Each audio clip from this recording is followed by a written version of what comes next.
Hello, Kfir. How are you doing? I'm good. I'm good. And you, I'm doing Kenny? very well as well. It's always fun to talk to people that you used to work together, and you Ooh. have quite an interesting journey that I would like take the people that watch this through. So you've been a very technical person, and you're still a very technical person, that you come up with an idea and you created your own company. I have a feeling there's a lot of people in the world that have an ideas and they want to have their own company. Can you take us through the journey? What happened in your mind? What required it from you to do to actually accomplish this? So I have to say that I used to be one of those guys because I had many ideas and I didn't leave my job in order to do them. So I think that from the age of 12, I had ideas that I wanted to take further and didn't do anything with them. Now you're 15, so only three Yeah, years and, less. and now I'm a little bit older than that. But But I think once you're reaching to, first of all, it's a bug. Okay, it's not a feature. It's really is a bug, uh, and after some time that you are trying to keep that bug away. In the end of it, it's jump right in front of your face and it's saying, I'm not going to live anywhere. You need to change. And that's what I did. I basically, people in the age of 30 have always some kind of madness. They go and buy a sport car. Sometimes they change wife. and I decided, to go completely with this concept, with this idea, to start from zero and to build it. So what it required to take an idea and actually have your own company? So it's first of all it's a decision. So it's 1 minute. That's all it needs. And then you need to work on it. Actually, I'm based in Israel, and in Israel there is a huge ecosystem in order to build companies. There are many people that, except from acceleration program, that I don't know how many there are in Israel, but there are plenty of them. There are also people that did it once, did it twice, did it more than a couple of times, and they want to share. They want to show the next founder, what is it that they need to do, what is it that they're not supposed to do, and help them to start moving forward. Once you understand what you need to do and how do you get your customers, how do you create your minimum valued product to speak the language, to speak the investor language, then where you are starting to do what you are doing, you need to be very stubborn, very, very sure about what you are doing and knowing and taking that risk. So you brought an interesting point, being very stubborn, but also because you're in the beginning of your journey, how do you know that your stubbornness is the correct path? Or when smarter people or people that have been longer than you say, no, queer, you should stop or you should go sideways, left, right.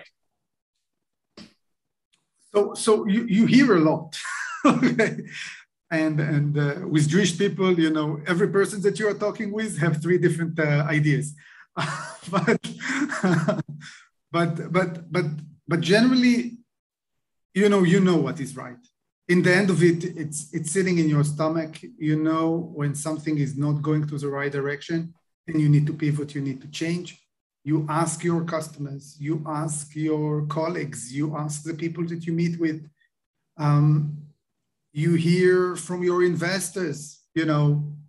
Sometimes they like what they see, sometimes they don't. But in the end of it, you know for yourself is that you are in a journey, and in that journey there is no one very clear road, and you need to choose, and sometimes you do mistakes, but you need to know to recover fast. That's the whole idea. How hard is this to change your mind from technical, from features to business? I believe that, first of all, it's not just technical to business. I think that to understand that you don't know nothing, after 11 years at Checkpoint, being with the largest customers, talking with them about how to do security in a better way. You're starting your company and you don't know nothing. You don't know nothing about raising money. You don't know nothing about customers. You don't know nothing about product. You don't know nothing, okay? Because the challenge is completely different.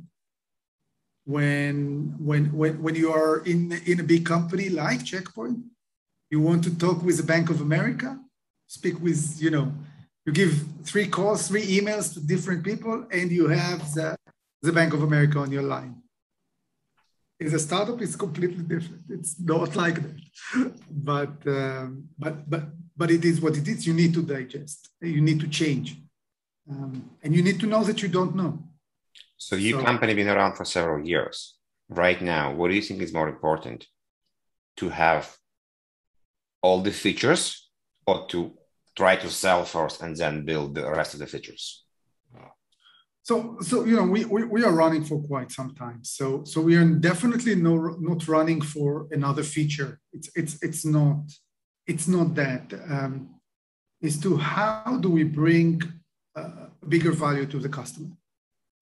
That's the whole, and to make sure that what the customers really need, and it's continuously changing. If you look just in the last year, because of COVID, how much customer needed to digest and change. And move to the cloud and working from home and supply chain, all those, and the raise in ransomware attack, all that, the customer need is changing. So you definitely need to change sometimes your product, but more than this, to make sure that you make it something that is completely a very big value to your customer. And in order to do that, you need to work with them. There is no other way. You need to have big weekly meetings. You need to hear from them. You need to see the issues and change. If a person, girls, boys, have an idea in cybersecurity, what would you recommend them now as you're a seasoned business owner to do to start the journey? So first of all, I would recommend to talk about it. One of the things that people with ideas are afraid to do is that someone will steal their idea. Don't, okay? Go right there. As long as you can talk about the idea, it's better. It will fine-tune your idea. You will get better understanding what is your value proposition more than a feature. What is it that you are going to do? You will get feedbacks, good and bad feedbacks about what you are doing, and you will understand if there is a big value for it. And then when you understand that this is something that might be interesting, start working on it. And always talk with your customers. Start with customers directly. Even if you don't have nothing, if you have just mock-ups, show the mock-ups, create a presentation, work on that presentation, fine-tune that presentation, and continuously work on that product as well. And while doing so, you will get the best feedback that you can. And that's the only way. Okay. And if you see that there is no value, don't give up. Don't give up. Try to think what is it that you need to do in order to improve it. Kfir, thank you very much.